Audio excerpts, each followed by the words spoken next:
Hi, Dr. Quinn Denny here. Thanks for listening in on this video blog, which is about courage.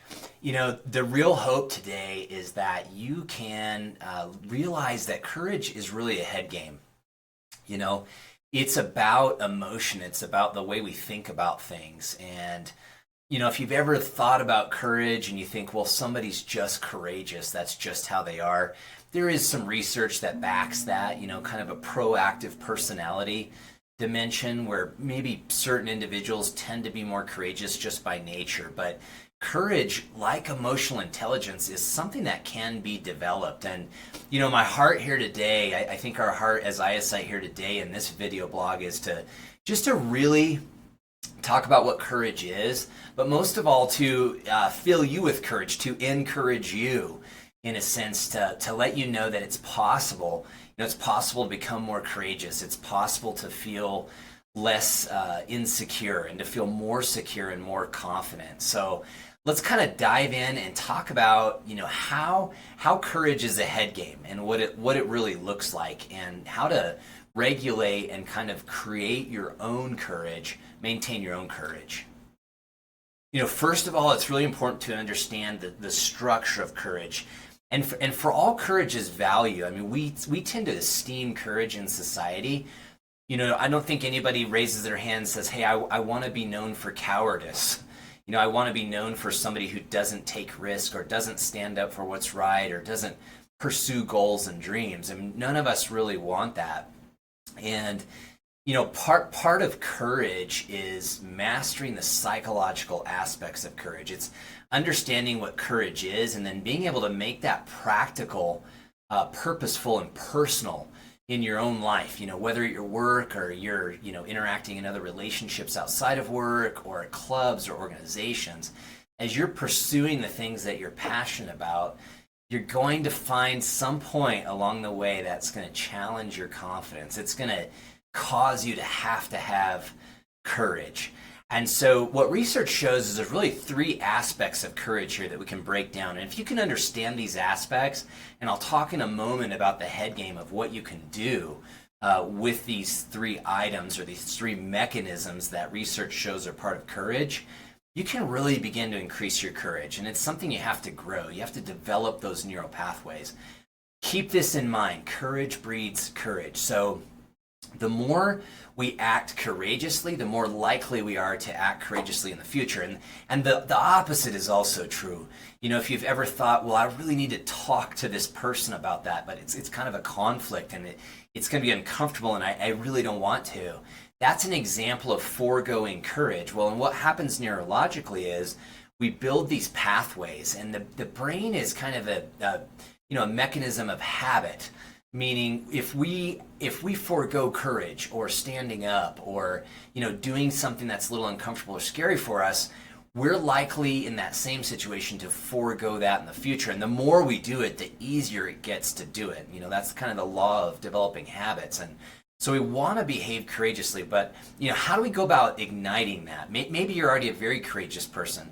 Maybe there's just something that's a particular fear for you that you want to work on, or maybe you're not. Maybe you look at yourself and you say, hey, I'm not really a courageous person. Well, that's okay. There's a way to become more courageous. So let's look at these three aspects of courage, kind of dive into them, and we'll talk about, you know, what they are and how they operate. So the first part of courage is kind of like goals. It's looking at a situation or an envisioned outcome. It might be something you want to see. You know, maybe you want to achieve that promotion, or you want to get a certification, or you want to speak up in a group, or you're having a conflict, you know, with a teammate or a family member or something, and you actually want to, you know, be able to not stand your ground so much in the fact of like fighting with each other, but maybe you would just want to stand your ground in having a voice or doing something that scares you, you know, going past your current skill limits or ability. So when we look at acting courageously, one of the mechanisms that goes on with courage is that it's what, as psychologists, we call cognitive appraisal. And what that means is it's when we come to a certain situation, if you've ever kind of evaluated something, whether it was a conversation or pursuing a goal or something of that nature, we're really asking ourselves, you know, what are the positives of if I were to behave this way and I could get this outcome? what are the benefits of it? What would that look like? What would it feel like? And so when it comes to courage, we have to level with ourselves and say, why is it advantageous to behave courageously in this situation? And it can be something like, well, I or we are going to gain X. We're going to get this certain value if we behave courageously. This is a real possibility for an outcome. It could be, hey, we're going to stop a certain situation, or we're going to stop X from happening, and therefore we're going to benefit other people, not just now, but also in the future. And so you really have to figure out what's the value of behaving courageously, because that's the motivator, in acting courageously. Maybe it's being true to your moral compass, doing what you believe to be right, regardless of what's going on around you or any kind of social pressure you might be getting. And here's something very closely tied to this, and I think this is a big deal because it's part of self-concept and self-esteem, and that is, there's researchers. We're going to have an article posted too. You can read more about this in depth, but researchers stated, hey, part of courage is identity work, and what that means is it's being true to ourselves. Like if you hear that little voice that says, hey, this doesn't sit right with me, and I really need to speak up. That might be social courage. There's different types of courage in the research literature. Going against the grain, going against the crowd. There's physical courage. Maybe you save someone from getting hit by a car. You tackle them out of the way or something like that, or put yourself in harm's way physically. There can be moral courage. That's standing up for a certain cause that you believe in. Regardless of the type of courage, these things are at play, and we have to ask ourselves, am I being true to myself? That's part of the identity work of courage.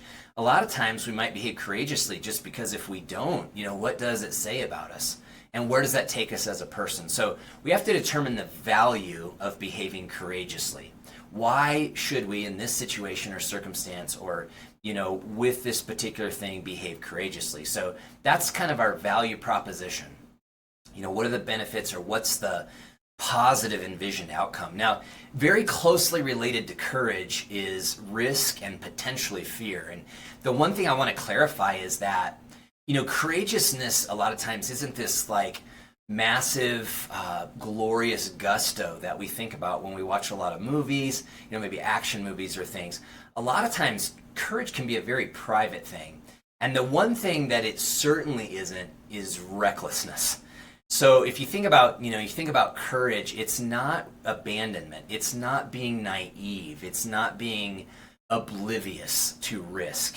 It's actually calculated risk. So it's actually being able to, look at a situation and say, okay, this is either real risk. This is real risk. Let's say I was gonna, skydive or hang glide. There's some real risk there. We know what they are. It's falling. It's dangerous kind of activity.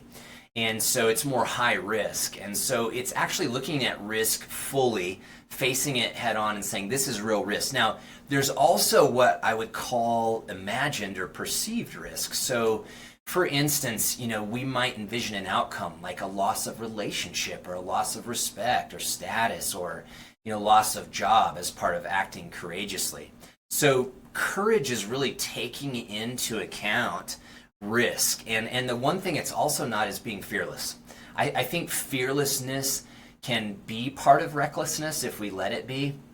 So we have to be careful there. Now, you might have perceived risk without fear. And some researchers would say, well, that's still courage because we're looking at risk. And so, fear, keep in mind what fear is. Fear is typically being afraid of an outcome or a reality that might be hurtful, painful, or harmful, or represent some kind of loss, which is painful or harmful. So if you think about physical courage, maybe I'll get hurt if I do something that's physically brave or courageous. Maybe if I'm exercising social courage, maybe I'll lose friendships, or people won't respect me, or, I might lose out on future opportunity. Moral courage could be, hey, I take a stand on something that I believe in, and I get a lot of ridicule or pushback for it. And so in all of those situations, there's some kind of pain that could potentially be suffered or a loss that could take place. And again, that has to be weighed against that value proposition of why is it beneficial, to be courageous in this situation. A good example might be, hey, if I don't act courageously here, I just don't know if I can live with myself with not acting. The other thing that is part of courage, after those two factors, is agency. Courage is a decision. It's a cognitive appraisal. It's saying this is the value of behaving courageously. This is the real risk. What we might lose versus what we might gain. And this is how I'm feeling. I'm afraid. In spite of this, I'm afraid, but I'm going to make a decision based on looking at risk realistically. I'm going to make a decision to act, to be an agent, to have agency. And so courage is the decision to move forward, regardless of the risk and the fear, in light of it, being aware of it, working through it in order to achieve that value. And I also like to point out too, courage isn't always visible. Courage can be acting in kind of two ways. We can act overtly, which is very open to the world. That kind of courage is very visible. That's what shows up on the news. That's what we highly esteem. On the flip side of that, though, courage can be covert. It can be more restraining or passive. And I certainly don't mean passive aggressive, but what I mean is, I've behaved courageously sometimes by restraining action, by waiting, by holding back, because maybe I think if I act, I'm not going to be behaving at my best. And so I'm restraining myself, and that takes courage, because maybe it's a fear of not acting or not engaging, and then there'll be a certain outcome. So courage can also be a very internal, private thing. But regardless of those two kinds of outpourings of courage, whether it's more passive and covert, not seen, or more open and active to the outer world, more visible, more overt, courage is a head game. And it's really about doing the hard work of figuring out, why do I value behaving courageously here? How does it apply to my identity? Why is it valuable to me personally? What are some of the real risks and some potential risks, or my perceived view of the risks if I behave courageously here or I act courageously? And then, what am I afraid of? What's that loss? What's part of that risk? That some of that loss. What does it look like for me? What would that potentially feel like, and how would I handle that? And then, of course, it's having agency. And so, all of that said, if you walk away from this video blog with something, I think the key thing to walk away with here is recognize that so often when we try to make a change in ourselves or in our behavior, our way of thinking and feeling, we go big, we go too big. And with most psychological endeavors, it makes sense to take small steps. That's how we rewire our brain. And if you think of the brain like a canyon, certain behaviors and thinking, there's water running through that canyon. Well, if we want to change where that water's going, we have to slowly start diverting it. And so we need to build new canyons within our neurology. And what I mean by that is, if you'll pick something, it may not even be something you're terribly afraid of. It could be a small thing where you feel uncomfortable or doubtful. If you'll take something small like that and run this process, why do I value, behaving differently in this situation? What do I perceive as the risk or the fear or the loss to myself and others? And what would that look like? And how would I handle that if that were the outcome? And then also take that agency to make a small, courageous decision. Do it and do it again. Make that same decision again. Stay the course. Keep running a cognitive appraisal like this. What do I value? What's the risk? What are my fears? What do I not want to lose? And then making that decision to behave courageously. If you'll make little decisions over time to behave courageously, guess what? It will strengthen those neural pathways. It will build your confidence, and you'll start exercising more and more courage. And the way I like to describe this is think of your courage like somebody gives to you, or you inherit, or you buy this malnourished lion. And so at first the lion is very intrepid or skittish, not real strong, doesn't look real healthy. Maybe you can see its bones and those kinds of things. And so it's just not an example of a mighty animal or a very courageous, bold animal. But over time, you feed it, and you give it opportunities to do different things, to hunt game and those kinds of things. It's the same way with our own courage. Is feed your own courage, because the reality is you're that lion. So wake up that inner lion and feed your own courage. And I promise you, if you behave courageously in little micro decisions, little instances of courage, you will grow your courage, and eventually you'll be taking some of those bigger steps in courage that you want to take. So I hope this has been helpful to you. If you have any questions about courage, please reach out. Maybe you're struggling to be confident in an area or succeed in business or the workplace, or reach some personal goals. If that's the case, feel free to reach out. I'd love to have a no-cost discussion with you. And at ISight here, we're here for you. We're your value-added team member.